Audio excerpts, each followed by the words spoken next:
శ్రీనివాస గోవింద శ్రీ వెంకటేశ గోవింద శ్రీనివాస గోవింద శ్రీ వెంకటేశ గోవింద భక్తవత్సల గోవింద భాగవత ప్రియ గోవింద గోవింద హరి గోవింద గోకుల నందన గోవింద శ్రీనివాస గోవింద శ్రీ వెంకటేశ గోవింద శ్రీనివాస గోవింద శ్రీ వెంకటేశ గోవింద నిత్య నిర్మల గోవింద నీలమేఘ శ్యామ గోవింద గోవింద హరి గోవింద గోకుల నందన గోవింద శ్రీనివాస గోవింద శ్రీ వెంకటేశ గోవింద శ్రీనివాస గోవింద శ్రీ వెంకటేశ గోవింద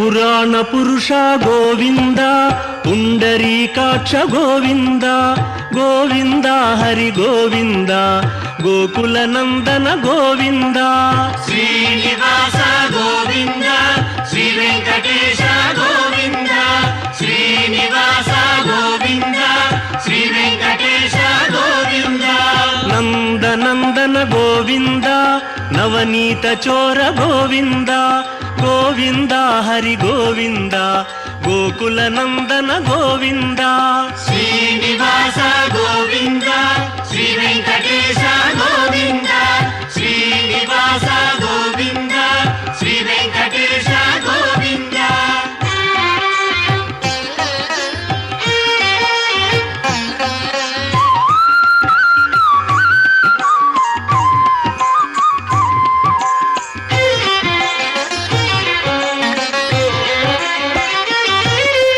పశుపాలక శ్రీ గోవింద పాప విమోచన గోవింద గోవింద హరి గోవింద గోకుల నందన గోవింద. ఓం నమో వెంకటేశాయ. అఖిలాండ కోటి బ్రహ్మాండ నాయక గోవింద గోవింద. కరే కరుణా అభయ సాగరం భుజే శంఖ చక్ర ధాతరం స్కంధే స్వర్ణ యజ్ఞోపవీత భూషణం సర్వాంగే సర్వాంగే స్వర్ణ పీతాంబరధరం పాదే పరమానంద రూపం సర్వ పాప నివారకం సర్వం స్వర్ణమయం దేవం నామితం శ్రీ వెంకటేశం శ్రీనివాசம் திருமலேశம் நமாமி. ஸ்ரீ வெங்கடேசம் என்று இதோ ஸ்ரீ கோவிந்தராஜசுவாமி வாரினுடைய வருடாந்திர பிரம்மோற்சவத்தை முன்னிட்டு 6ஆம் நாளான இன்று இதோ இந்த மாலை வேளையிலே கஜ வாகனத்திலே கம்பீரமாக தன்னை அலங்கரித்துக் கொண்டு பவனி வர காத்து கொண்டு இருக்கிறார். இதோ கற்பூர மங்கள நீராஜனத்தை சேவித்துக் கொண்டுள்ளோம். இதோ கற்பூர மங்கள நீராஜனத்தை சமர்ப்பித்துக் கொண்டிருக்கிறார் அர்ச்சகர் சுவாமி. பக்தர்களே, இதோ திருப்பதி நகரத்திலிருந்து ஸ்ரீ கோவிந்தராஜ சுவாமி வருடாந்திர பிரம்மோற்சவத்தை முன்னிட்டு மாலை வேளையிலே கஜ வாகனத்திலே இதோ நமக்கெல்லாம் காட்சியை தந்து கொண்டிருக்கும் கோவிந்தராஜ சுவாமி பெருமாளை இரு கரம் கூப்பி சேவிப்போம். பக்தர்களே, பெருமாளை சேவிப்பது மகா புண்ணியமாகும் அல்லவா? அப்படி யானை என்பது செல்வம், கம்பீரம், புத்திசாலித்தனம் மற்றும் பிரபஞ்சத்தின் ஓம்கார வடிவத்தை குறிக்கும். இந்த தரிசனத்தின் முக்கிய பலன்கள் கஜம் அதாவது யானை செல்வத்தின் அதிபதியான திருமகளின் மகாலட்சுமி வாகனமாக கருதப்படுகிறது. எனவே இந்த வாகனத்தில் பெருமாளை தரிசிப்பது நம் வீட்டில் நிலையான செல்வத்தையும் செழிப்பையும் தருமாம். அப்படி வாழ்வில் தடைப்பட்ட காரியங்கள் நிறைவேறவும் சிறந்த புத்தி, கூர்மை, புகழ் மற்றும் தலைமை பண்புகள் உண்டாகவும் இது உதவும். அப்படி பெருமாளின் இந்த கம்பீரமான வாகன சேவையை தரிசிப்பது பாவங்களை அழித்து மன அமைதியை தரும். அப்படிப்பட்ட அந்த கஜ வாகனத்திலே ஸ்ரீ கோவிந்தராஜ சுவாமி பெருமாளை நாம் சேவித்து கொண்டுள்ளோம். இதோ இரு கரம் கூப்பி சேவிப்போம் கோவிந்தராஜ சுவாமி பெருமாளை. இதோ நாம் அந்த கஜ வாகனத்திலே சேவித்து கொண்டிருக்கிறோம் அல்லவா? அதோ கஜம் கூட அந்த வாகனத்தின் முன்பு கைங்கரியத்தை செய்து கொண்டு பகவானுடைய கருணா கடாட்சத்தை விலங்குகள், கலைஞர்கள் அனைவரும் கூட அதோ அங்கே பகவானுடைய கைங்கரியத்தை செய்து கொண்டுள்ளார்கள். இதோ நாமும் கூட சேவிப்போம். கோவிந்தராஜசுவாமி பெருமாளை இரு கரம் கூப்பி சேவித்து கொண்டுள்ளோம் ஸ்ரீ வெங்கடேஸ்வரா பக்தி தொலைக்காட்சியின் மூலமாக. தொட்ட படையெட்டும் தோளாத வென்றியான் அட்ட புயக்கரத்தான் அஞ்ஞானென்று குட்டத்துள் கோல் முதலை துஞ்சக் குறி எறிந்த சக்கரத்தான் தான் முதலே நங்குட்ட சார்பு. அதாவது பேயாழ்வார் பெருமானுடைய 3ஆம் திருவந்ததி இது. அதாவது நாம் அனைவருமே தெரிந்தது கஜேந்திர மோட்ச கதை. அதை எவ்வளவு கேட்டாலும் கூட நமக்கு புண்ணியமே அல்லவா? அப்படி அந்த மோட்சம், அதாவது அந்த கஜேந்திர மோட்சத்தை பற்றியும் நாம் இப்பொழுது பார்ப்போம். பக்தர்களே, இறை நம்பிக்கை என்பது நம்மில் மிக பலருக்கு ஆழ்மனது வரையில் ஊடுருவி இருக்கும் ஒரு விஷயம். கடவுளை நம்பினோர் கைவிடப்படார் என்பது மிக உண்மையான வாக்கியம். துன்பம் வரும்போது மனம் கலங்காது இறைவனை பிரார்த்தித்து கொண்டு நம் வாழ்வை தொடர்ந்தால் கட்டாயம் இறைவன் நம்மை காத்து வெயிலின் வெம்மை தணிக்கும் குடைபோல் உடன் வந்து துன்பத்தை பொறுக்கும் சக்தியையும் துன்பத்திலிருந்து மீளும் வழியையும் அருளுகிறானாம். அப்படி அவன் அருளால் அவன் தாள் வணங்கி என்பதைப் போல் இறையருள் நம்மீது மழையென பொழிவதாலேயே ஒருவருக்கு இறை சிந்தனை வாய்க்கிறது. அது குரோதம், காமம் முதலிய தீய குணங்களால் பாதிக்கப்படாமல் தொடர்ந்து ஆன்ம முன்னேற்றத்திற்கு உதவுவதற்கும் இறை கருணையே கை கொடுக்கிறது. உன் திருவடி மறவாதிருக்க வேண்டும் என நாளும் வேண்டுவதாலேயே ஒருவரின் வாய்ப்பு கிட்டுமாம். அப்படி கஜேந்திர மோட்சை கதை என்பது நாம் யாவரும் அறிந்ததே. மேற்கூறியவற்றின் ஒரு அருமையான உதாரணமாக கஜேந்திர மோட்சத்தை நாம் தெரிந்து கொள்ளலாம். பக்தர்களே, பார்க்கடலில் பள்ளி கொண்டருளும் எம்பெருமான் ஸ்ரீமன் நாராயணன் கஜேந்திரன் என்னும் யானைக்கு வந்த துயரம் நீக்கி வைகுண்ட பதம் அளித்த நிகழ்வே கஜேந்திர மோட்சம். ஏன், ஸ்ரீமத் பாகவத்தில் அருள் பெற்றிருக்கும் கஜேந்திர மோட்சத்தை சுருக்கமாக தந்திருக்கிறேன். அதன்படி முதலில் கஜேந்திரன் முற்பிறவியை பற்றி பார்க்கலாம் என்றாராம். கஜேந்திரன் முற்பிறவியில் பாண்டிய நாட்டு அரசனாக இந்திரத்யும்னன் என்ற பெயருடன் அரசாண்டு வந்தான். ஸ்ரீமன் நாராயணிடம் மிகுந்த பக்தி கொண்டவனாக எப்போதும் ஸ்ரீ விஷ்ணுவின் திருவுருவையே தியானிப்பவனாக இருந்து வந்தான் இந்திரத்யும்னன். ஒருமுறை இந்திரத்யும்னன் மலைப்பர்வதம் என்னும் இடத்தில் ஆசிரமம் அமைத்து கொண்டு தவக்கோலத்தில் ஸ்ரீ ஹரியை ஆராதித்து வந்தான். அவ்வாறு ஆராதிக்கும் காலத்தில் மௌன விரதமும் பூண்டிருந்தான். அந்த சமயத்தில் அங்கு வந்த அகத்திய மாமுனிவர் அரசன் தன்னை வரவேற்காது நிஷ்டையில் இருப்பதை பார்த்து கோபமுற்றாராம். தம்மை அவமதிப்பதாக எண்ணி யானை போல் ஜடமான புத்தியை உடைய நீ யானையாகவே பிறவி எடுக்க கடவது எனது சபித்து விட்டாராம். இதில் முக்கியமாக கவனத்தில் கொள்ள வேண்டியது என்ன தெரியுமா? எத்தனை நியமங்களை ஒருவர் கை கொண்டாலும் சரி, மகான்களை வரவேற்று உபசரிப்பதற்காக அவற்றை கைவிடலாம். இதை அறியாத இந்திரத்யும்னன் இருந்ததாலேயே இந்த சாபம். பக்தர்களே, சாபத்தின் காரணமாக யானையாக பிறவி எடுத்த இந்திரத்யும்னன் கஜேந்திரன் என்னும் பெயருடன் விளங்கினான். திரிகூடம் என்னும் மலையில் இருந்த ஒரு யானை கூட்டத்தின் தலைவனாக இருந்தது கஜேந்திரன். முற்பிறவியில் பகவத் சிந்தனையில் இருந்து தன் காரணமாக ஒளி பொருந்திய தேகமும் அபரிமிதமான பலமும் தேஜஸும் கொண்டதாக விளங்கியது கஜேந்திரன். அந்த மலையின் தாழ்வான பகுதியில் வருண பகவானுக்கு உரியதான ருதுமத் என பெயர் கொண்ட ஒரு உத்தியானவனம் இருந்ததாம். அங்கு கஜேந்திரனும் அவனது யானை கூட்டமும் அந்த வனத்தில் இருந்த மரம், செடி, கொடிகளை எல்லாம் சிதறி அடித்து கொண்டு சஞ்சாரம் செய்து வந்தபோது தாகம் மேலிட்டதன் காரணத்தால் அருகிருந்த ஒரு தடாக கரையை அடைந்தன.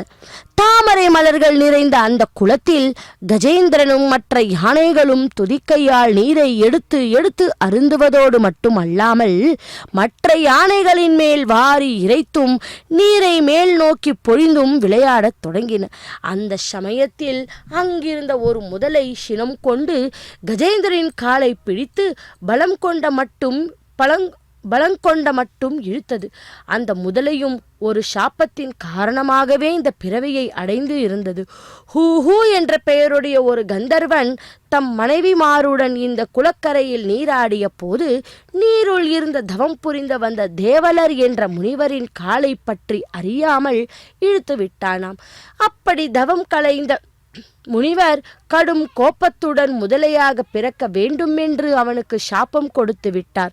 அறியாமல் செய்த தவறாகையில் பக்த சிரோமணி ஒருவருடைய காலை பற்றும்போது விமோசனம் கிடைக்கும் என்ற சாப விமோசனமும் அருளினாராம். கஜேந்திரன் தன் பலத்தை எல்லாம் திரட்டி முதலையின் வாயில் இருந்து விடப்பட முயற்சித்தது. ஒரு நாள் இரு நாள் அல்ல பக்தர்களே, சுமார் 1000 ஆண்டு காலம் வரை இந்த போராட்டம் தொடர்ந்து கொண்டே இருந்ததாம். தங்கள் தலைவனுக்கு ஏற்பட்ட துன்பத்தை கண்டு அக்கூட்டத்தில் இருந்த பெண் யானைகள் மனம் உருகி வேதனை தாங்காமல் கதறி கதறி அழுதன. பலங்கொண்ட மட்டும் கஜேந்திரனை இழுத்து பார்த்தன. அவற்றால் முடியவில்லை. இறுதியில் பெண் யானைகள் தங்கள் போராட்டத்தை கைவிட்டு தம் தலைவனின் நிலையை எண்ணி கண்ணீர் பெருக்கியவாறு அந்த இடம் விட்டு அகன்றன. நெடுங்காலமாக போராடிய கஜேந்திரனின் மனோபலமும் உடல் பலமும் வெகுவாக குறைந்தன. அந்த சமயத்தில் மிகுதியான துன்பத்தில் இருந்த போதிலும் தன் பூர்வ ஜென்ம வாசனை காரணமாக கஜேந்திரனுக்கு இறை பக்தியும் ஞானமும் பிறந்தன. உடனே அந்த யானை தன் துதி கையால் குளத்தில் இருந்த தாமரை மலர்களை எடுத்து பகவானை அர்ச்சிக்க தொடங்கியது. இந்திரியும்னாக இருந்த போது கற்றுக்கொண்ட நிர்குண பரபிரம்ம ஸ்தோத்திரத்தை கூறிக்கொண்டே பகவானை அர்ச்சிக்க துவங்கியது கஜேந்திரன். அந்த ஸ்லோகத்தின் பொருள் என்ன தெரியுமா? பரம்பொருள் தேவனும் அல்ல, அசுரனும் அல்ல, மனிதனும் அல்ல, மிருகமும் பறவையும் அல்ல, பெண்ணும் ஆணும் மலியும் அல்ல, பிறப்பு இறப்பு உடையதல்ல, குணம் கர்மம் சத் அசத் முதலியவையும் அல்ல. இவை எல்லாவற்றையும் விட மேலானதான் அந்த பரம்பொருள் எனக்கு உறுதியாக என்னை காக்க வேண்டும் என்பதே அந்த ஸ்தோத்திரத்தின் பொருள். பக்தர்களே, இன்னும் சற்று நேரத்திலே பவனி வர காத்து கொண்டிருக்கும் ஸ்ரீ கோவிந்தராஜ சுவாமி பெருமாளை இதோ கஜ வாகனத்திலே சேவிப்போம்.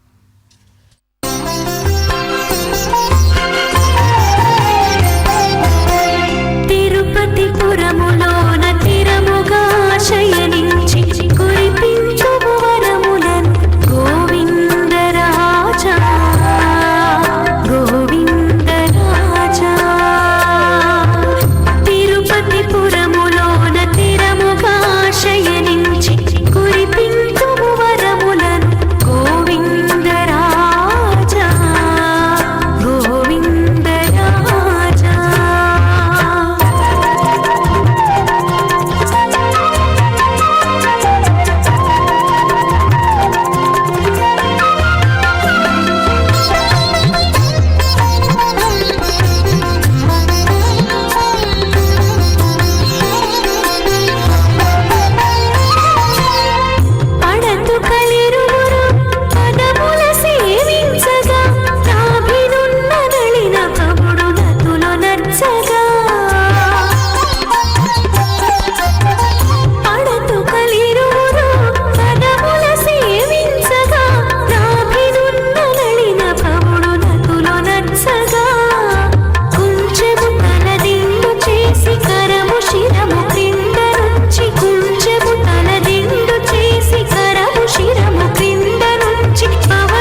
வெங்கடாத்ரி சமம் ஸ்தானம் பிரம்மாண்டே நாஸ்தி கிஞ்சன வெங்கடேஷோ சமோ தேவோ நபுதோ ந பவிஷ்யதி என்றபடி இதோ நாம்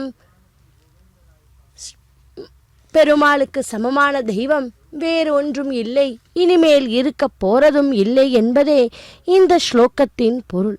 பக்தர்களே, இதோ நாம் சேவித்து கொண்டிருப்பது ஸ்ரீ கோவிந்த ராஜசுவாமி வாரினுடைய வருடாந்திர பிரம்மோற்சவத்தை முன்னிட்டு 6ஆம் நாளான இன்று இதோ இந்த மாலை வேளையிலே நாம் சேவித்து கொண்டிருக்கிறோம். இதோ சேவிப்போம்.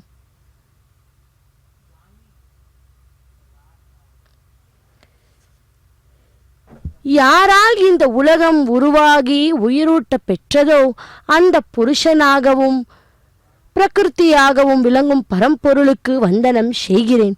யாருடைய வடிவாகவே இந்த பிரபஞ்சம் விளங்குகிறதோ, யார் காரண காரியத்திற்கு அப்பாற்பட்டவரோ, தானாகவே தோற்றமானவரோ அந்த பரம்பொருளை சரணடைகிறேன். யார் தேவர்களாலும் ருஷிகளாலும் கூட அறிய முடியாதவரோ அவர் என்னை காத்து ரட்சிக்கட்டும். யாருக்கு பெயர், குணம், தொழில், வடிவம் முதலியவை இல்லாமல் இருப்பினும் உலகத்தின் நன்மைக்காக இவற்றை தன் மாயையால் காலத்திற்கேற்றவாறு அடைகிறாரோ, யார் அளவற்ற சக்தியுடைய பரம்பொருளோ, வடிவமுள்ளதும் வடிவமற்றதுமான பரம்பிரம்மோ அவருக்கு என் வந்தனம். பக்தர்களே, இதோ பரிசுத்தமான மடம் உடையவர்களும் ஞானிகளாலும் மட்டுமே அடையக்கூடியவர் எவரோ, ஞானத்தின் ஸ்வரூபமாக விளங்குபவர் எவரோ, எல்லாவற்றிற்கும் சாட்சியாகவும் பிரபுவாகவும் விளங்குபவர் எவரோ, இந்திரியங்களின் போக்குக்கு காரணமாக இருப்பவரும் அனைத்திற்கும் காரணமாக விளங்குபவரும், தனக்கு காரணம் இல்லாதவரும், சரணடைந்தோரின் தலைகளை கலைப்பவரும், அளவு கடந்த கருணை உள்ளவும் கொண்டவரும் இருப்பவர் எவரோ அவருக்கு நமஸ்காரம். யார் அனைத்துயிரிலும் அந்தர்யாமியாய் உரைகிறாரோ, ஆத்மஸ்வரூபமாக விளங்கும் அந்த பரம்பொருளை நமஸ்கரிக்கிறேன். யாருடைய மாயா சக்தியினால் சுழப்பட்ட ஜீவன் அந்த ஆத்மஸ்வரூபத்தை அறிந்து கொள்ளவில்லையோ, யாருடைய ஸ்வரூபத்தை யோகத்தில் சித்தியடைந்த யோகிகள் தம் அக்கண்ணால் காண்கிறார்களோ அந்த பரம்பொருளுக்கு நமஸ்காரம். நான் மோட்சத்தையே விரும்புகிறேன். மாயையால் சுழப்பெற்ற இந்த யானை பிறவியால் ஆவது ஒன்றும் இல்லை. ஆகவே பிரம்மமும் பரமபதமும் ஆகிய விளங்கும் பகவானை சரணடைகிறேன் என்று இவ்வாறு கூறி துதித்தது கஜேந்திரன். இதை சுருக்கமாகவே ஆதி மூலமே அநாத ரக்ஷகா அரவிந்தா என்று கஜேந்திரன் மனமுருகி கதறி அழைத்ததாக கூறுவார் அல்லவா. இந்த திருநாமங்களை அல்லும் பகலும் ஸ்மரிப்பவருக்கு தீராத துன்பம் என்று ஏதும் வராது என்பது நம்பிக்கை. பக்தர்களே, எவர் ஒருவர் தன் சக்தியின் எல்லையை உணர்ந்து எங்கும் நிறைந்த பரம்பொருளை ஆபத்து காலத்தில் பரிபூரணமாக சரணடைகிறார்களோ அவர்களை பக்த வத்சலனான எம்பெருமான் நிச்சயம் வந்து காப்பாற்றுகிறான். பாரத கதையில் திரௌபதி தன் இரு கரங்களையும் கூப்பி தீனரக்ஷகனான பரம்பொருளை முழுமையாக சரணடைந்த போது வற்றாத புடவை சுரந்து அவள் மானம் காத்த பரம தயாளனின் கருணைக்கு அளவேதல்லவா. அப்படி கஜேந்திரனின் அபயக்குரல் பரமாத்மாவான ஸ்ரீமன் நாராயணின் திருச்செவிகளில் விழுந்ததாம். பார்க்கடலில் பாம்பனை மேல் பைய துயன்று கொண்டிருந்த கருணை பெருங்கடல் யானையின் குரல் கேட்ட மாத்திரத்தில் தம் இருப்பிடம் விட்டு விரைந்து எழுந்தார். எம்பெருமான் தன் உத்தரியும் அங்கவஸ்திரம் கீழே விழுவதையும் பொருட்படுத்தாமல் தம் பக்தரை காக்க விரைந்து பூலோகம் வந்த தருணங்கள் 2. ஒன்று கஜேந்திரன் அபயக்குரல் கேட்டு, மற்றொன்று பிரகலாதனுக்காக பிரகலாதனை காத்த லீலையின் பக்தியின் மேன்மை பதிவில் எழுதி சொல்லுகிறாராம். காக்கும் கடவுள் தம் பக்தனை காக்க கருட வாகனமேறி ககன மார்க்கமாக விரைந்து வந்து கஜேந்திரன் இருந்த தடாகத்தை அடைந்தாராம். மிகுந்த துன்பத்தில் ஆழ்ந்திருந்த கஜேந்திரன் பரமாத்மாவை கண்ணுற்று தாமரை ஏந்திய தன் துதிக்கையை மிகுந்த சிரமத்துடன் உயரத் தூக்கி மன மகிழ்வுடன் அவரை நமஸ்கரித்தது.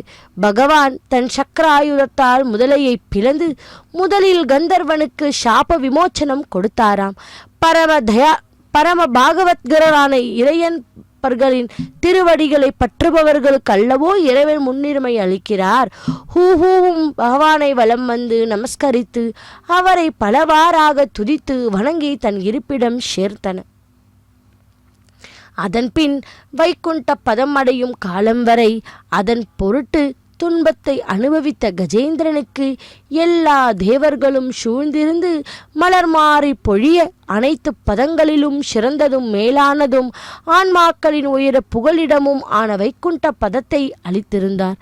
கஜேந்திரன் பகவானின் அனுகிரகத்தால் மஞ்சள் பட்டு அணிந்து 4 புஜங்களை உடையவனாக அஞ்ஞான இருள் முற்றிலும் நீங்கிய நிலையை அடைந்தானாம். அப்போது பகவான் ஸ்ரீ விஷ்ணு கீழ்கண்டவாறு கூறுகிறார்.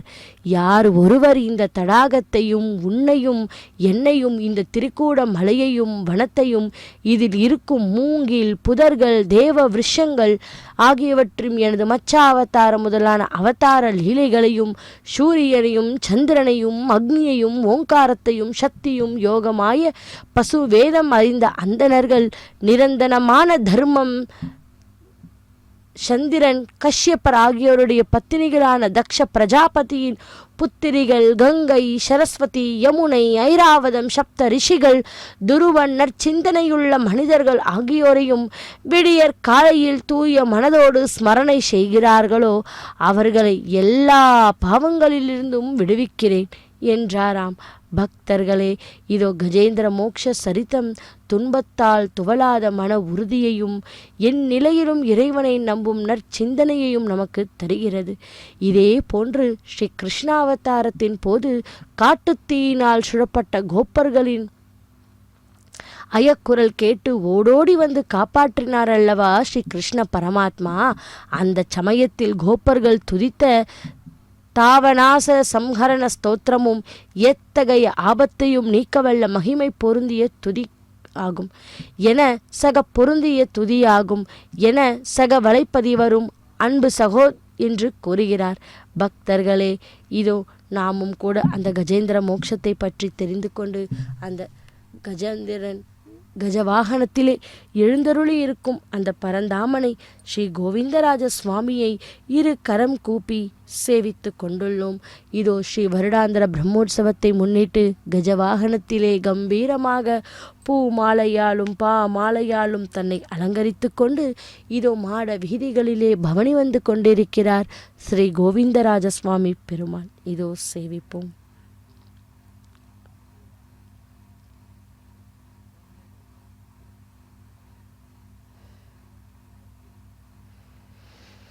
அப்படி கஜேந்திர வரத பெருமாள் கோவில் கபிஸ்தலம், அதாவது தமிழ்நாட்டில் தஞ்சை மாவட்டத்தில் உள்ள கபிஸ்தலம் என்னும் ஊரில் அமைந்துள்ள விஷ்ணு கோவிலாகும்.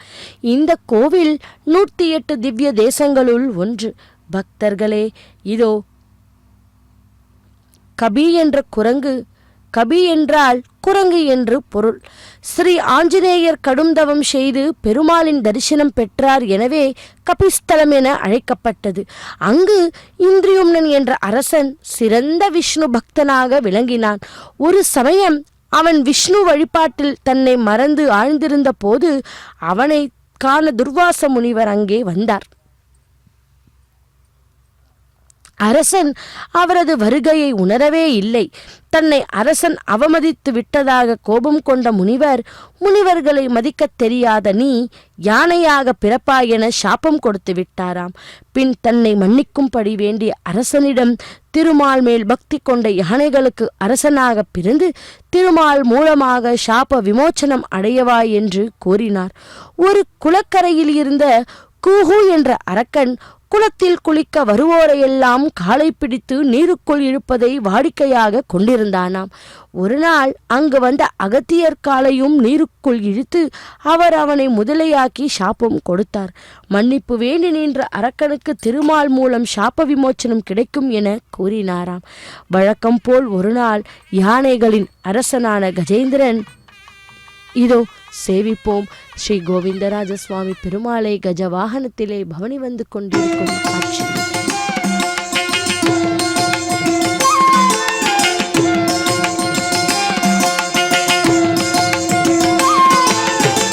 கொலுவை உன் நாடு வீடே గోవిందరాజు కొలువై ఉన్నాడు వీడే గోవిందరాజు కొల కొల నేగి వచ్చే గోవిందరాజు కొలువై ఉన్నాడు వీడే గోవిందరాజు కొల కొల నేగి వచ్చే గోవిందరాజు కొలువై ఉన్నాడు వీడే గోవిందరాజు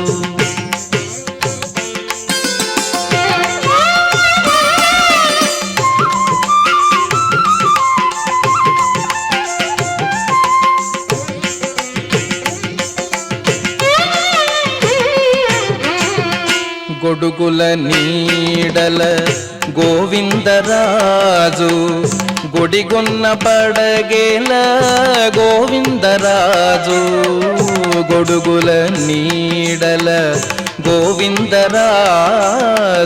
గుడిగొన్న పడగేల గోవిందరాజు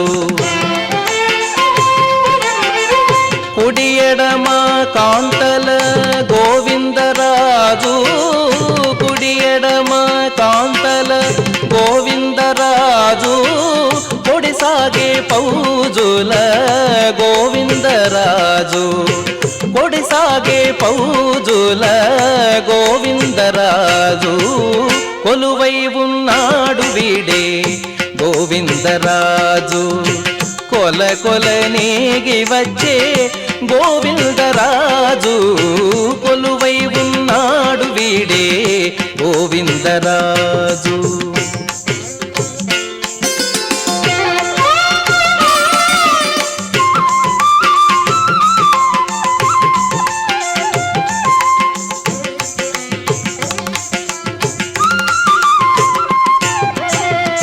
గొప్ప గొప్ప పూదండల గోవిందరాజు గొప్పేటి వింజామరల గోవిందరాజు గొప్ప గొప్ప పూదండల గోవిందరాజు గొప్పేటి వింజామరల గోవిందరాజు కొప్పుపై చూగులతోడి గోవిందరాజు కొప్పుపై చూగులతోడి గోవిందరాజు కుప్పి కటారములతోడి గోవిందరాజు కుప్పి కటారములతోడి గోవిందరాజు కొలువై ఉన్నాడు వీడే గోవిందరాజు కొల కొల నేగి వచ్చే గోవిందరాజు కొలువై ఉన్నాడు వీడే గోవిందరాజు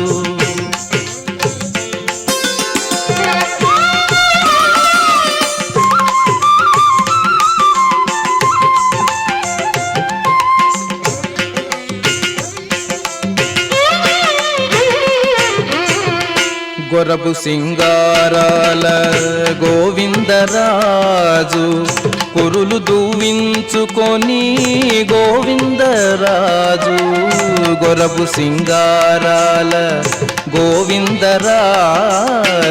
కురులు దూవించుకొని గోవిందరాజు తిరుపతిలోనను తిరమై శ్రీ వెంకటాద్రి తిరుపతిలోనను తిరమై శ్రీ వెంకటాద్రి కురిసి వరములెల్ల గోవిందరాజు కురిసి వరములెల్ల గోవిందరాజు కొలువై ఉన్నాడు వీడే గోవిందరాజు కొల కొల నేగి వచ్చే గోవిందరాజు కొలువై ఉన్నాడు వీడే గోవిందరాజు కొల కొల నేగి వచ్చే గోవిందరాజు కొలువై ఉన్నాడు వీడే గోవిందరాజు. ஓம் நமோ வெங்கடேஷாய. கோவிந்தா கோவிந்தா. பக்தர்களே, இதோ ஒரு குளக்கரையில் இருந்த கூஹு என்ற அரக்கன் குளத்தில் குளிக்க வருவோரையெல்லாம் காலை பிடித்து நீங்கள் இழுப்பதை வாடிக்கையாக நீருக்குள் இழுப்பதை வாடிக்கையாக கொண்டிருந்தான். ஒரு நாள் அங்கு வந்த அகத்தியர் காளையும் முதலையாக்கி சாபம் கொடுத்தாராம். மன்னிப்பு வேண்டி நின்ற அரக்கனுக்கு திருமால் மூலம் சாப விமோச்சனம் கிடைக்கும் என கூறினார். வழக்கம் போல் ஒரு நாள்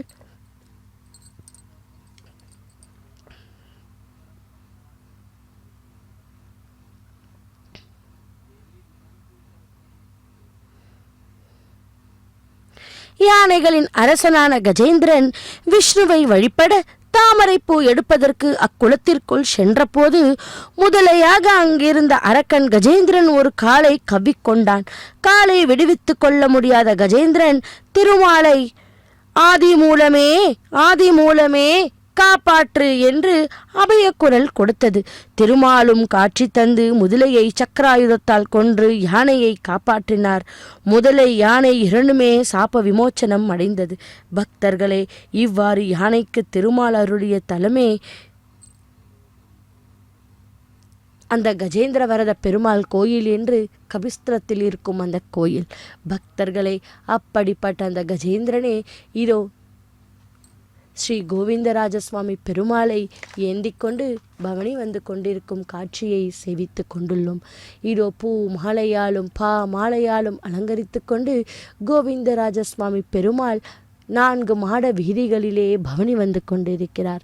இதோ கோவிந்தராஜ சுவாமி பெருமாள் கோயில் திருச்சித்திரக்கூடம் என்றும் அழைக்கப்படும். இது விஷ்ணுவுக்காக அர்ப்பணிக்கப்பட்ட கோயில்.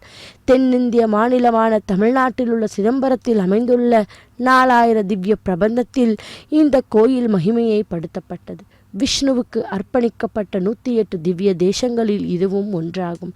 அவர் கோவிந்தராஜ பெருமாள் என்றும் அவரது மனைவி லக்ஷ்மி புண்டரிக்கவள்ளி தாயார் என்றும் வணங்கப்படுகிறார். பக்தர்களே, பழங்கால மற்றும் இடைக்காலத்திற்கு முந்தைய காலங்களின் பல்லவ, சோழ, பாண்டிய, விஜயநகர மற்றும் காணிக்கைகள் உள்ளன. அங்கு திருமலை ஸ்ரீனிவாச பெருமாளின் அண்ணனாக பக்தர்களால் வழங்கப்படும் கோவிந்தராஜ சுவாமி இங்குள்ள கோவிந்தராஜ பெருமாளை பெரிய அண்ணா என்று பெத்த பெருமாள் என்றும் அழைப்பார்கள். திருப்பதி ஏழுமலையான் கோயிலின் வரவு செலவு யாவுமே இவரின் மேற்பார்வையில் நடப்பதாக ஐதீகம். திருமலையில் வாசம் செய்யும் ஏழுமலையானை தரிசிப்பதற்கு முன்பாக இதோ இங்கே கோவிந்தராஜ சுவாமி பெருமாளையும் அலர்மேல் வங்காபுரம் சென்று பத்மாவதி தாயாரையும் தரிசனம் செய்ய வேண்டும் என்பதே மரபு. அப்படி மலை மேல் ஏறி வராக தீர்த்த குளத்தில் குளித்துவிட்டு அங்கு வராக மூர்த்தியை தரிசனம் செய்துவிட்டுத்தான் ஏழுமலையானை நாம் தரிசனம் செய்ய வேண்டுமாம். திருப்பதி கோவிந்தராஜ பெருமாளை ஏன் முதலில் தரிசிக்க வேண்டும் என்று கேட்கலாம். சிதம்பரம் நடராஜ ஆலயத்தில் கோவில் கொண்டிருக்கும் கோவிந்தராஜர் தான் இவர் என்கிறது தலப்புராணம். சயன திருக்கோலத்தில் காட்சி தருகிறார் கோவிந்தராஜர் இங்கே. இந்த ஆலயத்திற்குள் அன்னை மகாலட்சுமி தேவியார் புண்டரிக்கவள்ளி தாயாராக அருள் பாலிக்கிறார். அன்னையின் கருணை பார்வை கிடைத்தாலே போதும், நமக்கு ஏழுமலையானின் அருள் கிடைத்துவிடும் அல்லவா பக்தர்களே. இதோ இந்த கோவிந்தராஜ சுவாமி பெருமாள் கோயில் 1500 ஆண்டுகளுக்கு முற்பட்டதாகவே உள்ளது. ஏழுமலையான் எழுந்தருளுவதற்கு முன்பாகவே திருப்பதியில் கோவிந்தராஜ பெருமாள் கோயில் கட்டப்பட்டு விட்டதால் இவர் அந்த ஏழுமலையானின் அண்ணன். இந்த அண்ணனிடம்தான் கோவில் வருமான கணக்குகளை காண்பிப்பாராம் பெருமாள். பணம், நகை, பக்தர்களின் காணிக்கைகளை நமக்கு பார்ப்பாராம் கோவிந்தராஜ சுவாமி பெருமாள். இந்த ஆலயத்திலேயே சத்யபாமா ருக்மிணி சமேத பார்த்த சாரதி பெருமாளையும் தரிசனம் செய்யலாம். கோயிலின் வலது பக்கத்தில் ஆண்டாள் நாச்சியார் செங்கொழு நீர் புஷ்பத்துடன் எழுந்தருளி அருள் பாலிகிறார். ஸ்ரீ கோவிந்தராஜ சுவாமி பகவான் வெங்கடேஸ்வரின் மூத்த சகோதரர் ஆவார் என்பது அனைவருக்கும் தெரிந்ததே. அவர் பகவான் பாலாஜி மற்றும் தேவி பத்மாவதி இடையான திருமணத்தில் முக்கிய பங்கு வகித்தவர். இந்த பிரம்மாண்ட திருமணத்தை நடத்துவதற்கு மன்னன் குபேரனிடமிருந்து பெறப்பட்ட செல்வத்தை ஸ்ரீ கோவிந்தராஜ சுவாமிகள் கவனித்து வந்ததாக, எனவே ஸ்ரீ கோவிந்தராஜ சுவாமி செல்வத்தின் கடவுளாக கருதப்படுகிறார். எனவே முதலில் பார்த்த சாரதி, சத்யபாமா, ருக்மிணி ஆகியோர் வீற்றிருந்து 12ஆம் நூற்றாண்டின் வரை பார்த்தசாரதி சுவாமி கோவில் என்றும் அழைக்கப்பட்ட இந்த கோயில் 13ஆம் நூற்றாண்டில் முதல் ஸ்ரீ கோவிந்தராஜ சுவாமி கோயில் என்று அழைக்கப்பட்டது. அதன் பிறகு கிபி 1130 ராமானுஜம் கோவிந்தராஜ சுவாமி மூர்த்தியை பிரதிஷ்டை செய்ததால் ஏறக்குறைய 700 ஆண்டுகள் இந்த கோவில் கோவிந்தராஜ சுவாமி கோவில் என்றும் பிரபலமாக அழைக்கப்பட்டது.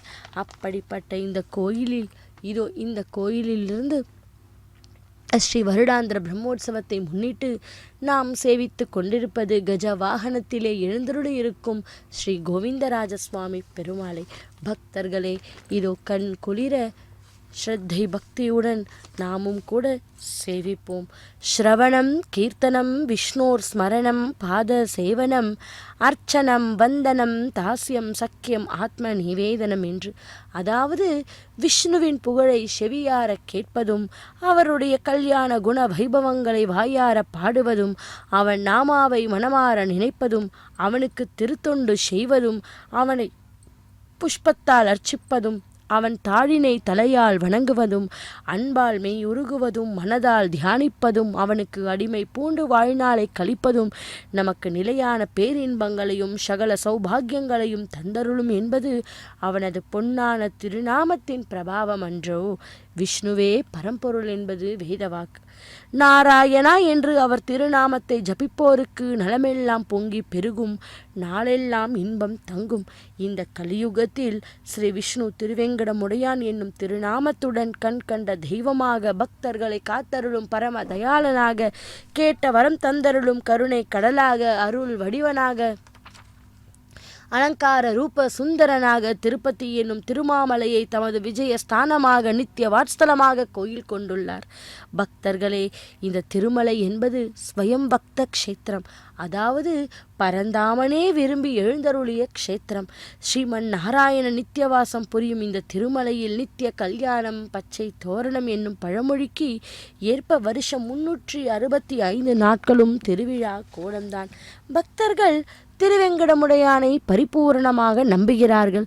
அவனை நம்புவதால் மலை போல் வரும் துயரமெல்லாம் பனி போல் விலகிவிடும் என்பதனை நெஞ்சத்தில் திடமாக்க கொள்கிறார்கள்.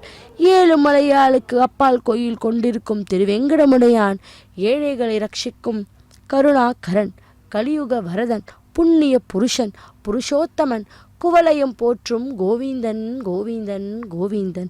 கோவிந்தா கோவிந்தா என்று உள்ளம் உருக உருக அவனது திருநாமத்தை, திவ்ய மங்கள திருநாமத்தை கூவி அழைக்கிறோம் அல்லவா பக்தர்களே. அவன் நமது குரலை திரு செவிகளிலே சங்கீர்த்தனமாக சாதித்து கொண்டு சகல ஐஸ்வர்யங்களையும் பொன்மழையாக நமக்கு வர்ஷிக்கின்றான். திருமலையானை தரிசித்து வந்தால் துக்கங்கள் விலகும், சொர்க்க போகங்கள் நமக்கு பொங்கி பெருகும் என்பதே சத்திய வாக்கு. அவனது தூய திருவடியை ஆசிரியித்து வாழ்ந்தால் நமக்கு சித்தியாகாதது என்று ஒன்று உள்ளதோ? இல்லையல்லவா. அனந்தனின் திருப்பாதம் பரமபதம், அனந்தனின் திருநாமம் பரமபதம். அப்பாதார விந்தம் பேரானந்தம் பெருவெல்லம், அப்பாதார விந்தம் பேரானந்தம் பெருவெல்லம். அவனது திருநாமம் வேதாமிருதம், அவனது திருநாமம் வேதாமிருதம்.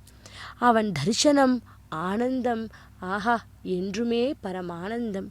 அவனது தரிசனம் ஆனந்தம், என்றுமே பரமானந்தம். அவன் எழுந்தருளியிருக்கும் திருமலையோ பூலோக வைகுண்டம்.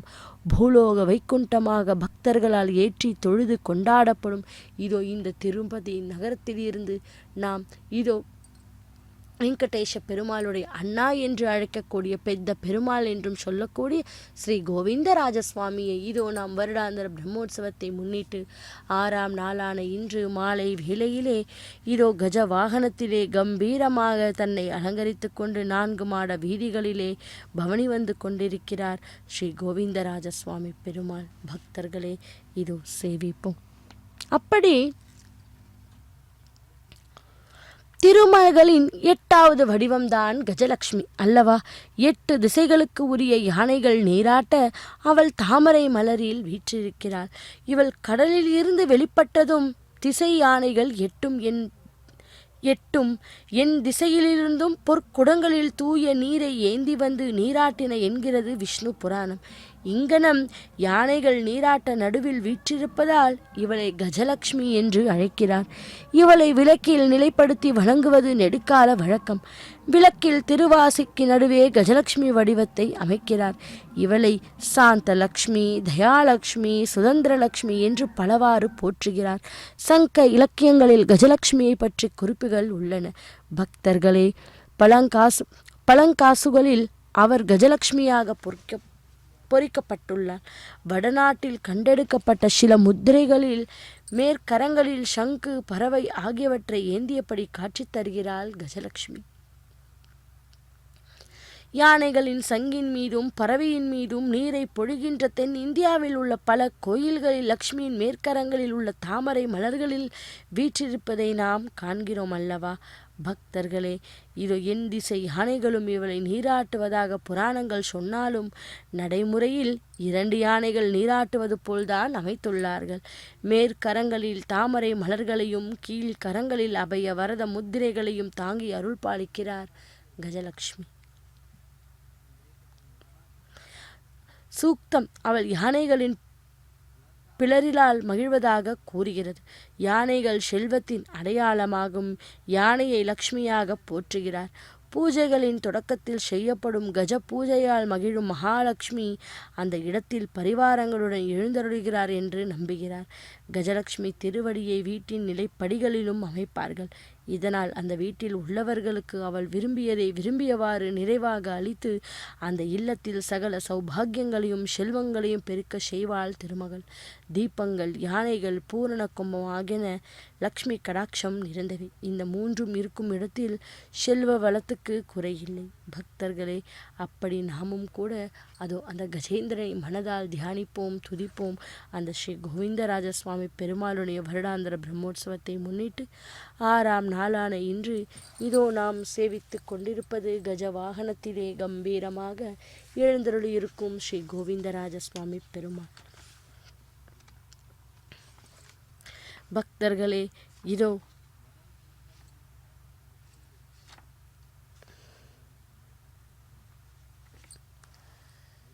ஸ்ரீ கோவிந்தராஜ சுவாமி வாரினுடைய வருடாந்திர பிரம்மோற்சவத்தை முன்னிட்டு இதோ இந்த மாலை வேளையிலே நாம் தரிசித்து கொண்டிருப்பது கஜ வாகனத்திலே. இதோ அந்த வாகனம் முன்பு சிறுவர்கள், கலைஞர்கள், பெரியோர்கள் அனைவரும் கோலாட்டம், கரகாட்டம், பரதநாட்டியம் போன்ற கைங்கரியங்களை பகவானுக்காக செய்து கொண்டு பகவானுடைய கருணா கடாட்சத்தை பெற்றுக்கொண்டுள்ளார்கள். நாமும் கூட வீட்டில் இருந்தபடியே சேவிப்போம். மலைகளை கடந்து நடந்து செல்லும்போது 7 மலைகளை கடந்து செல்லும்போது ஏற்படும் களைப்பும் கஷ்டமும் திருமலையின் வைகுண்ட தோரணம் என்று திருவாயிலை கண்டதும் கதிரவனை கண்ட காரிருள் போல் மறைந்துவிடும். அதற்காகவே மலை ஏறுவதற்கு முன்பாகவே இதோ கீழ் திருப்பதியில் வந்து கோவிந்தராஜசுவாமி பெருமாளை தரிசனம் செய்ய வேண்டும் என்பதே ஐதீகம். அப்படி நம்மை அறியாமலேயே நாம் பக்தி பரவசத்தால் சென்னி மீது கரமுயர்த்தி கோவிந்தா கோவிந்தா கோவிந்தா என்று வெங்கடாச்சலபதி ஏழுகொண்டலவாடா என்று அவனது நாமத்தை உரக்க துதிக்கொண்டே இருப்போம் அல்லவா? தற்போது பாத யாத்திரையை திருமலைக்கு செல்வோருக்கு பல வகையான வசதியும் செய்து கொடுத்துள்ளார் தேவஸ்தானம். அப்படி அங்கே செல்லும் முன்பு, மலை ஏறுவதற்கு முன்பு நாமும் கூட கீழ் திருப்பதியில் இருக்கும் இதோ கோவிந்தராஜ சுவாமி பெருமாளை சேவித்த பின்பு அங்கே செல்ல வேண்டும் என்பது ஐதீகம். பக்தர்களே, இதோ அப்படிப்பட்ட அந்த கோவிந்தராஜனை சேவிப்போம். திருவேங்கடநாதனை ஒரு முறை தரிசனம் செய்தால்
ప్రవణం వందే మాతరమ్మణేనాథ అదయామణమధ్యమాచార్య పర్యంత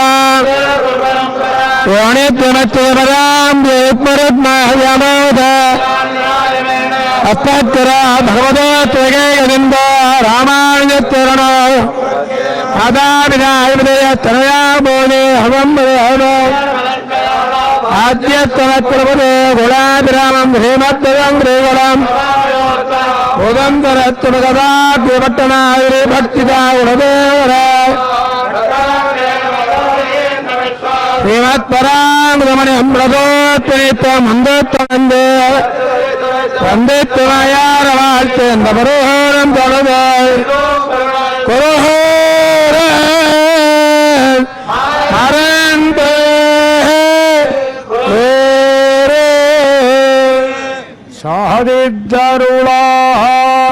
சாதித்தருளாமோயத்தே ஓமந்தேந்தே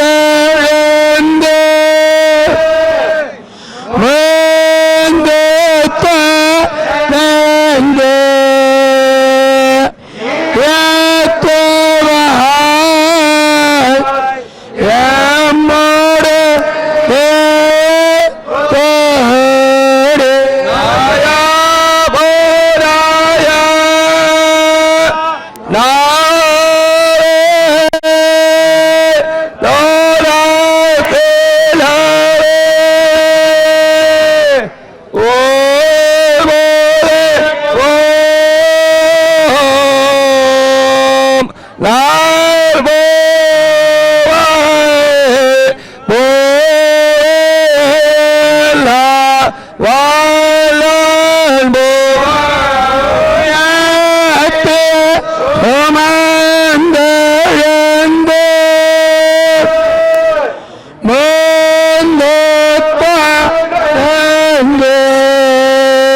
ఎమ్మె కాడు కదే దేవుడు ఎమ్మె కాడు కదే దేవుడు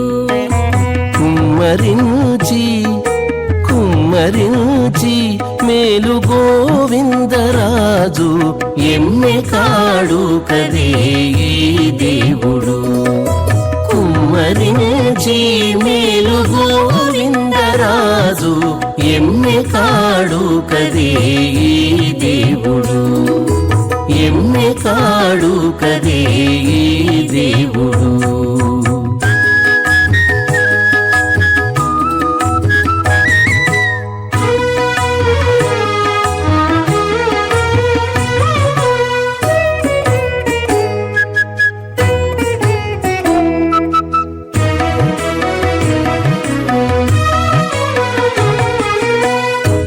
గొల్లెతలిందరు కొలువు సేయగా అల్లదే సరసమాడుచును గొల్లెతలిందరు కొలువు సేయగా అల్లదే సరసమాడుచును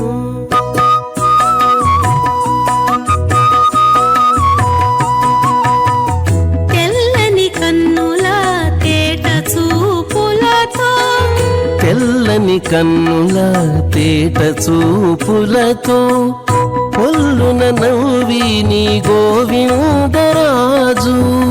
తెల్ల తెల్లని కన్నుల తేట చూపులతో కొల్లున నవ్విని గోవిందరాజు ఎన్నెకాడు కదే ఈ దేవుడు కుమ్మరించి మేలు గోవిందరాజు ఎన్నెకాడు కదే ఈ దేవుడు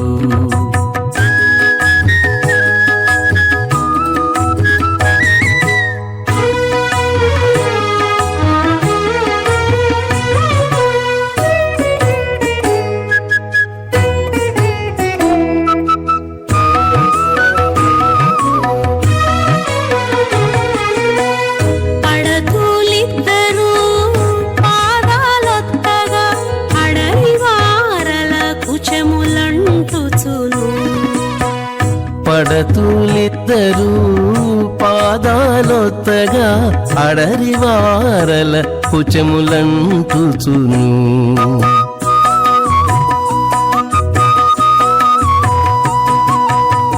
వెడగు మాటలు వేవేలాడుతాను బెడగు మాటలు వేవేలాడుతాను కొడుకున్గా నేను గోవిందరాజు వెడగు మాటలు వేవేలాడుతాను కొడుకుంగా నేను గోవిందరాజు ఎన్నెకాడు కదే ఈ దేవుడు కుమ్మరించి మేలు గోవిందరాజు ఎన్నెకాడు కదే ఈ దేవుడు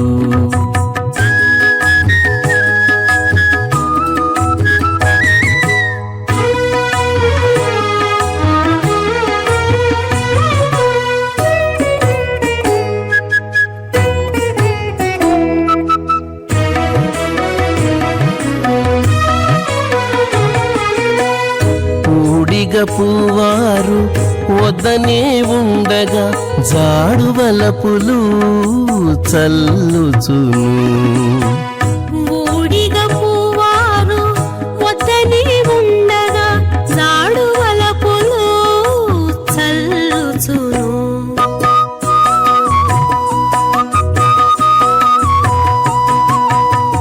వేడుకతో శ్రీ వెంకటాద్రి మీద వేడుకతో శ్రీ వెంకటాద్రి మీద కూడి నిందరిని గోవిందరాజు వేడుకతో శ్రీ వెంకటాద్రి మీద కూడి నిందరిని గోవిందరాజు ఎన్నెకాడు కదే ఈ దేవుడు కుమ్మరించి మేలు గోవిందరాజు ఎన్నెకాడు కదే ఈ దేవుడు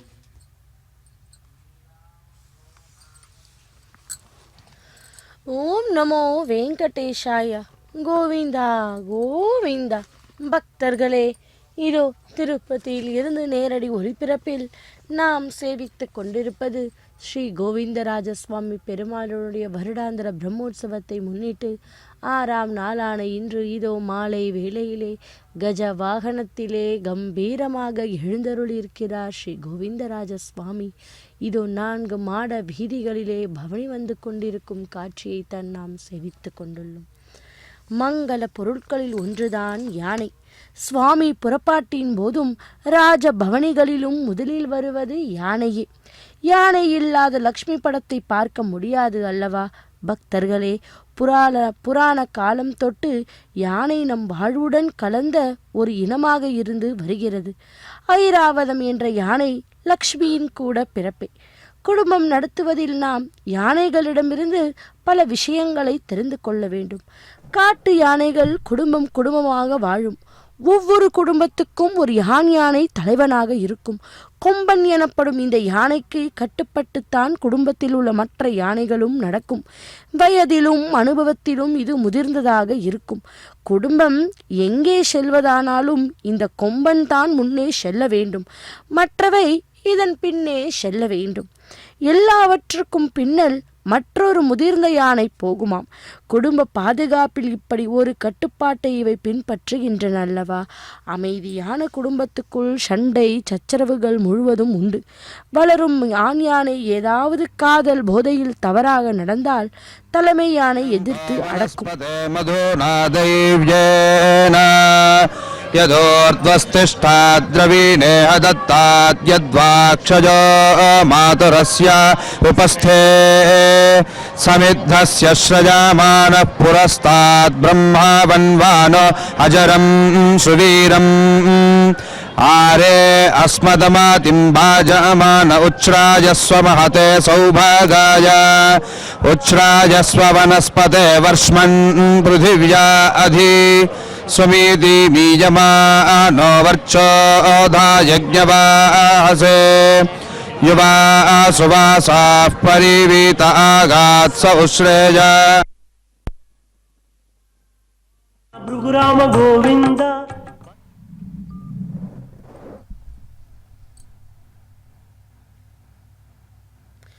ஓம் நமோ வெங்கடேஷாய. ஓம் நமோ வெங்கடேஷாய. கோவிந்தா கோவிந்தா. பக்தர்களே, இதோ ஸ்ரீ கோவிந்தராஜசுவாமி வருடாந்திர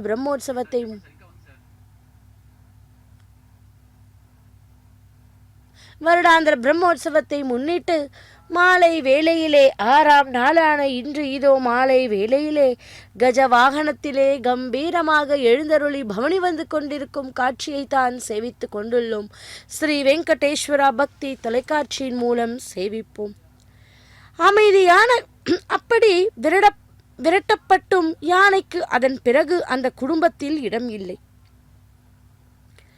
குடும்பத்தை அது நெருக்க தலைமை யானை விடாது. அது முதல் அந்த யானை தனித்தே வாழுமாம். அப்படி 12 மாதங்கள் வரையில் யானையின் வயிற்றில் கரு வளர்ந்து அவ்வளவு காலம் சுமந்து பெற்ற தன் குட்டியை தாயானை மிகவும் கவனமாக வளர்த்து 2.5 வயதாகும் வரையில் குட்டி தன்னை விட்டு இப்படியோ அப்படியோ போக தாய் விடாது. பிறகு தாய் மீண்டும் அந்த குட்டியின் மீது கொஞ்சம் கொஞ்சமாக கவனம் குறைந்து தன் தீனியை திணிக்கக்கூடிய நிலையையும் அடைந்துவிடும். அப்படி அந்த கஜத்தை சேவித்தால், கஜ முகத்தை சேவித்தால் நமக்கு அரச பதவி, மன அழுத்தம், இவையெல்லாம் மன அழுத்தத்தை நீக்கி நாம் அரச பதவியை பெறுவோம் என்பதே ஐதீகம்.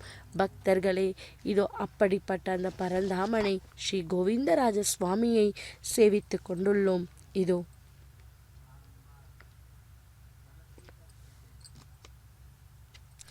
பார்க்கடலில் அமுதத்திற்காக கடைந்த போது லக்ஷ்மி தோன்றியதும் ரிஷிகள் ஸ்ரீ சூக்தத்தில் லக்ஷ்மியை ஸ்தோத்திரம் செய்தார்கள். ஸ்ரீ சூக்தம் ரிக் வேதத்தை சேர்த்த ஒரு சூக்தம். 15 ரிக் மந்திரங்களை கொண்டது. சூக்தம் என்றாலே ஒரே தெய்வத்தை பற்றியதும் ஒரு பருளை பற்றியதுமான மந்திரங்களின் தொகுதி.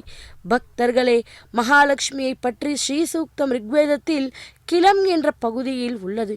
இந்த 15 ரிக்கள் உள்ளன. ஒவ்வொரு ரிக்கும் ஒவ்வொரு பலனை கொடுக்கும். தேஜஸ், பசு சேவக்கர் முதலியவை, பகை அழிவு, கல்வி, ஐஸ்வர்ய விருத்தி, நிலையான செல்வம், குபேரன் ஆசி, சிந்தாமணி ஆசி, தரித்திரம் நீங்கும், தானிய விருத்தி, வாக் சாத்துரியம், வம்ச விருத்தி, உயர் பதவி, வாகனாதிகள், ராஜ்ய யோகம், கல்வி முதலிய செல்வங்கள். இந்த ஸ்ரீசூக்தத்தை ஹோமமாக செய்யும்போது தாமரை மிகவும் முக்கியம். இந்த சூக்தத்தில் திருமகளான லக்ஷ்மி பல பெயர்களை கொண்டு துதிக்கப்படுகிறார். பக்தர்களே, அப்படிப்பட்ட அந்த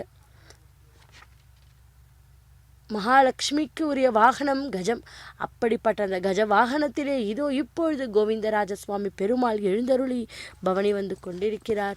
இதோ சிறு குழந்தைகள், கலைஞர்கள் அனைவரும் பகவானுடைய கைங்கரியத்தை செய்து கொண்டு பகவானுடைய கருணா கடாட்சத்தை பெற்றுக்கொண்டுள்ளார்கள். இதோ நாம் ஸ்ரீ வெங்கடேஸ்வரா பக்தி தொலைக்காட்சியின் மூலம் சேவிப்போம். திருவெங்கடநாதனை ஒரு கணம் தரிசித்தாலும் பக்தர்கள் நல்ல மனநிறைவோடுதான் செல்லுகிறார். ஏனென்றால் அந்த அளவிற்கு அவர் சன்னதியில் ஒரு ஆகர்ஷணம், ஒரு அற்புத தரிசனம். திருமாலை தரிசிக்கும் பக்தர்கள் அப்பெருமானின் திருமார்பில் இடமும் வளமுமாக எழுந்தருளியிருக்கும் திருமகளையும் அலர்மேல் மங்கையையும் தரிசிக்க வேண்டுமாம். கர்ப்ப கிரகத்தில் எழுந்தருளியுள்ள மூலவரை தவிர ஸ்ரீ வெங்கடேஷ பெருமாளின் சாநித்தியம் கொண்டு விளங்கும் மூர்த்திகளையும் கர்ப்ப கிரகத்துள் காணலாம். பக்தர்களே, இதோ ராஜ கோபுரத்தை தரிசிப்போம். ராஜ கோபுரத்தை தரிசித்தால் சகலவித தோஷமும் நீங்கும் என்று அர்த்தம். சகல பாப்ப ஹரணம் என்றும் சொல்லுவார்கள் அல்லவா? இதோ அப்படி நாமும் கூட ராஜ கோபுரத்தை தரிசிப்போம். இதோ திருப்பதியில் இருந்து நேரடி ஒளிப்பிறப்பில், ஸ்ரீ கோவிந்தராஜ சுவாமி வாரினுடைய ஆலயத்தில் இருந்து நேரடி ஒளிப்பிறப்பில், இதோ அந்த கோயில் முழுவதும் கூட வண்ண வண்ணமின் விளக்குகளால் அலங்கரித்து நமக்கெல்லாம் காட்சியை தந்து கொண்டிருக்கிறார். ஸ்ரீ வெங்கடேஸ்வரா பக்தி தொலைக்காட்சியிற்கு நமது மனமார்ந்த நன்றிகளை நாம் தெரிவித்துக் கொள்வோம். கர்ப்ப கிரகத்தில் எழுந்தருளியுள்ள மூலவரை தவிர ஸ்ரீ வெங்கடேஷ பெருமாளின் சாநித்தியம் கொண்டு விளங்கும் மூர்த்திகளை கர்ப்ப கிரகத்துள் காணலாம். பக்தர்களே, இப்பேற்பட்ட வைபவங்களுடன் கூடிய திருக்கோயில் கர்ப்ப கிரகத்தில் எழுந்தருளியிருக்கும் ஸ்ரீ வெங்கடேஷ பெருமான் ஆஜானு பாகுவான திருத்தோற்ற பொலிவுடன் 9 அடிக்கு மேல் உயர்த்த காணப்படுகிறார். இதோ திருவரங்கத்திலே பரந்தாமனின் பள்ளி கொண்ட பேரழகை கண்டோம். திருக்கோவிலூரில் உலகளந்த திருமேனி கண்டோம். திருநாங்கூர் திருமணி மாடக் கோவிலில் அமர்ந்த திருக்கோலம் கண்டோம். திருப்பதியிலே நின்ற திருக்கோலம் கண்டோம். திருவெங்கடமுடையானின் திருக்கோல வைபவம்தான் எத்தனை அழகு, எத்தனை சாநித்தியம், எத்தனை பேரானந்த சுகிருத்தம் அல்லவா? ஸ்ரீனிவாச பெருமாளின் மேல் நோக்கியுள்ள வலது திருக்கரம் சுதர்சன சக்கரத்தை தாங்கியிருக்க, மேல் நோக்கிய இடது திருக்கரம் பாஞ்சன்யம் என்னும் சங்கீதத்தை கொண்டிருக்கிறது.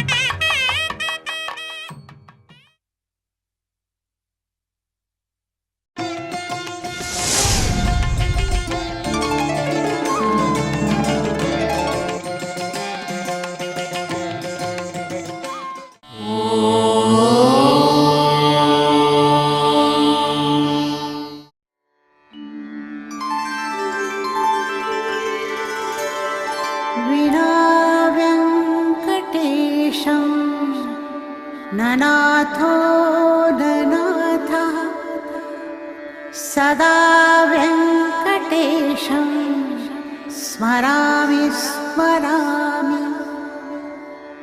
हरे वेङ्कटेश प्रसीद प्रसीद।